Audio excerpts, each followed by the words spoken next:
Assalamualaikum warahmatullahi wabarakatuh. Jumpa kembali dengan Gus Win. Kawan-kawan guru mungkin saat ini sedang mulai mencatat jurnal mengajar. Ya, jangan sampai ditunda. Di hari ini mengajar, ya hari ini harus buat jurnal. Nah, ada beberapa alternatif untuk pembuatan jurnal mengajar. Mana yang paling baik? Menggunakan Google Form atau menggunakan Microsoft Excel? Saya akan coba bahas untuk yang menggunakan Google Form. Menggunakan Google Form untuk pencatatan jurnal mengajar mungkin baik bagi pihak sekolah, ya, bagi pihak kurikulum. Karena pihak kurikulum bisa menerima jurnal mengajar seluruh guru yang dalam satu sekolah dengan cara mengirimkan link dari form yang dibuat. Ya, ini saya tidak peragakan membuat jurnalnya dengan Google Form, ya, saya hanya membahas saja. Nah, namun demikian, jika guru mengisi Google Form tersebut, di sesi akhir guru akan ngeklik submit atau kirim, maka pihak Wakakur, ya, wakil kepala sekolah bidang kurikulum, akan menerima kiriman itu, kemudian akan mengunduh dari seluruh guru, ya, dalam satu form yang sama, kemudian akan merekapnya. Dan satu lagi, semuanya baik itu guru maupun pihak sekolah bisa melakukan itu asalkan ada koneksi internet. Nah, ini salah satu kelemahannya. Bagaimana dengan Excel?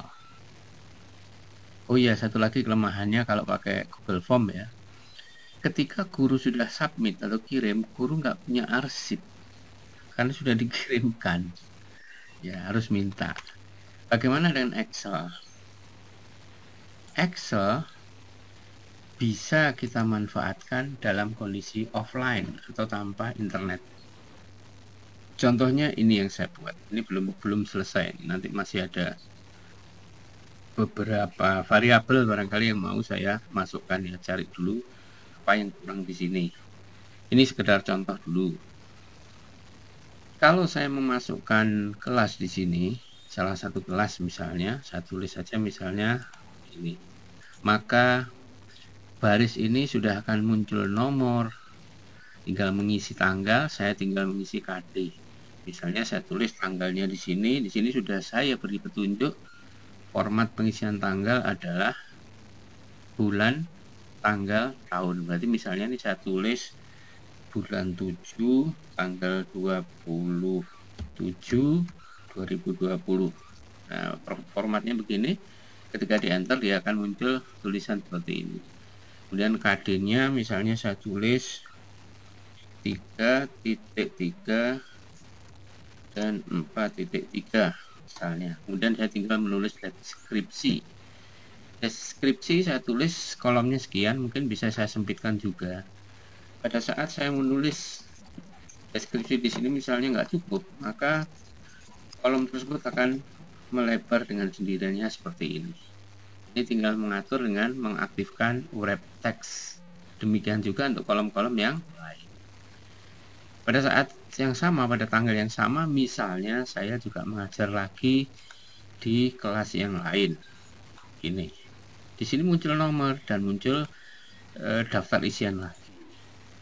Barangkali kalau kita perhatikan di sini yang perlu ditambahkan di kolom ini adalah jam. Jam mengajar jam berapa sampai jam berapa, tinggal kita sisipkan saja salah satu tombol. Oke. Nah, sekarang bagaimana cara membuat ini? Sangat mudah. Header dari ini sudah saya copy, saya taruh di sini. Sekarang saya akan membagi pengalaman, membagi ilmu pada teman-teman bagaimana kita desain agar nomor muncul sendiri, kemudian tabel ini juga muncul secara otomatis. Caranya begini. Oke, jadi cara memasukkan rumus untuk bisa memunculkan nomor sekaligus baris, maka kita akan menggunakan beberapa fungsi logika, ya. Fungsi logikanya untuk memunculkan nomor, Kemudian satu lagi adalah condition formatting, ini untuk memunculkan tabel. Kita mulai dengan memunculkan rumus. Yang akan kita jadikan patokan itu adalah kelas. Kelas ini ya. Kelas ini nanti yang jadikan patokan untuk memunculkan nomor. Maka kita akan menggunakan dua rumus logika sama dengan, jadi sama dengannya ini menanyakan pakai logika if apakah D6 dalam kondisi kosong, ya dalam kondisi kosong berarti kita tulis tanda lebih kecil lebih besar, kemudian tanda petik 2 kali. Jika dia tidak kosong, maka kita akan perintahkan untuk membuat nomor urut otomatis. Perintahnya adalah count A. Count A, tutup buka, klik lagi di sini, kita kunci yang depan ini dengan string atau dolar ya, kita pakai dolar seperti ini. Terus kita lanjutkan, hilang stringnya ya, F4. Kemudian kita lanjutkan, ulang lagi, berapa tadi, D6 ya, D6, kita F4, kemudian titik 2 itu maknanya adalah sampai dengan ya, yang ini nggak usah dikasih string ya, yang kasih string yang belakang ini, berkali-kali hilang ya, nggak sengaja ngeklik. Terus berikutnya saya tulis di sini aja, kita tutup, kita baca logika lagi. Jika D6 tidak kosong, maka kita buat nomor urut. Jika tidak, berarti kosong. Nah, kalau kosong kenapa? Kalau kosong, berarti nomor urutnya tidak dimunculkan. Ya, kita tutup, kita enter, sudah selesai. Kita demokan sekarang. Misalnya di sini ada kelas. Nah, muncul nomor kan? Kemudian di bawahnya, misalnya di sini, ini belum kita copy ya. Nanti ini bisa kita copy. Contohnya misalnya ini saya copy sampai sini aja, set sini ya. Kemudian ini misalnya saya tulis nomor tadi ya, kelas berapapun, misalnya kelas 10 ya, kelas 11 muncul.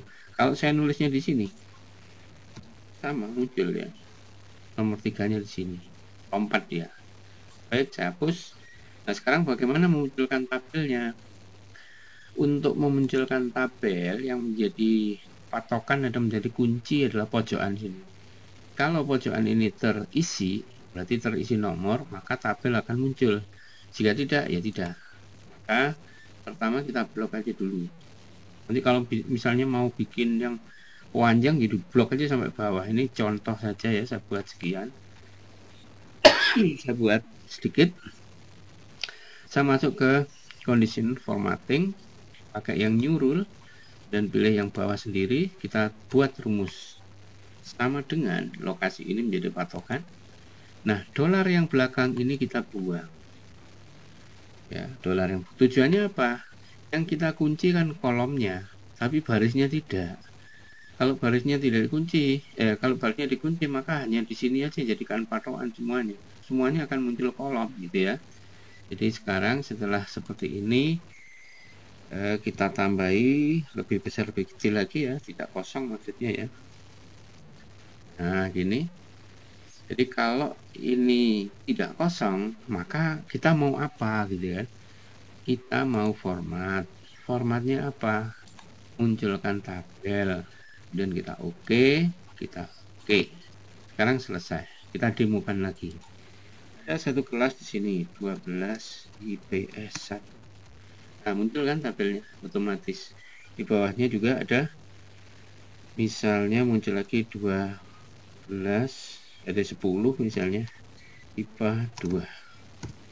Nah, begitu seterusnya. Format jurnal mengajar ini sangat simpel ya, sangat sederhana, bisa digunakan oleh siapapun. Jadi tekniknya seperti saya sampaikan, tinggal mengisi kelasnya di sini, kelas berapa. Ini kalau saya memang pakai data list, tapi teman-teman bisa pakai manual, diketik saja ya.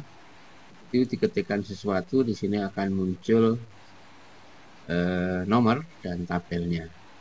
Dan tinggal menulis tanggal, misalnya di sini tulis formatnya tanggal, di keterangannya adalah bulan, tanggal, dan tahun. Jadi saya tulis bulan Juli, tanggal 27. Muncullah tulisan lengkap versi Indonesia. Kemudian jamnya misalnya jam 07.00 sampai 08.15 misalnya ya, ini contoh saja.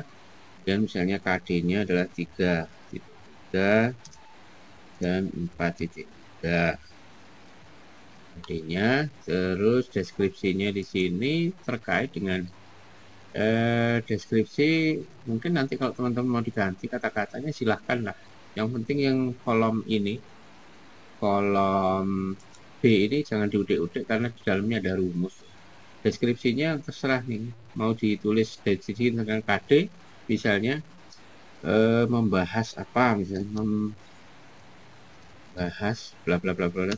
Nah ini kalau tidak cukup teman-teman, kolomnya nggak cukup, katakan gitu ya, kita enter, maka dia akan melebar.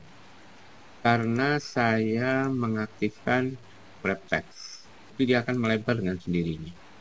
Ini dia, tinggal tulis saja misalnya GCR. GCR itu Google Classroom. Kalau di saya biasanya, mungkin mau ditulis lengkap silakan ya.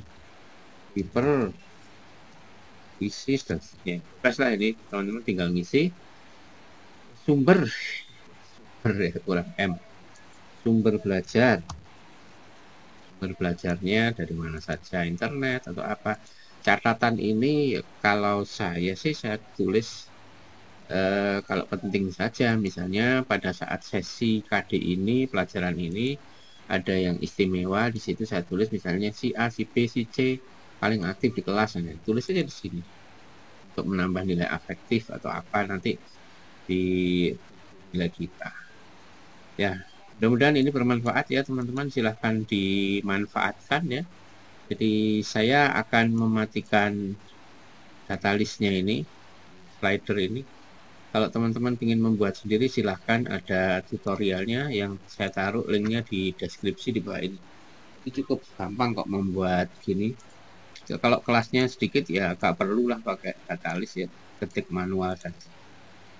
Saya peragakan lagi, misalnya di sini saya tulis kelas 12 IPS ya, maka tabelnya muncul. Sekali lagi kalau ini diketik nggak cukup ya tabelnya, maka dia melebar. Jadi sangat simpel, sangat sederhana. Nanti kalau pihak kurikulum minta dokumen kita jurnal mengajar ya, kirimkan aja kopi dari file ini. Ini tinggal nulis nama guru, mata pelajarannya apa. Baik, ini saja yang bisa saya sampaikan. Nanti teman-teman yang berminat memiliki ya kontak saya aja, saya kasih gratis. Kalau mau buat sendiri dengan versi sendiri silahkan. Yang jelas ini masih bisa diedit, ini bisa diedit. Yang enggak di sini saya kunci ya, biar aman, biar tidak rusak. Sampai ketemu di tutorial-tutorial yang lain. Assalamualaikum warahmatullahi wabarakatuh.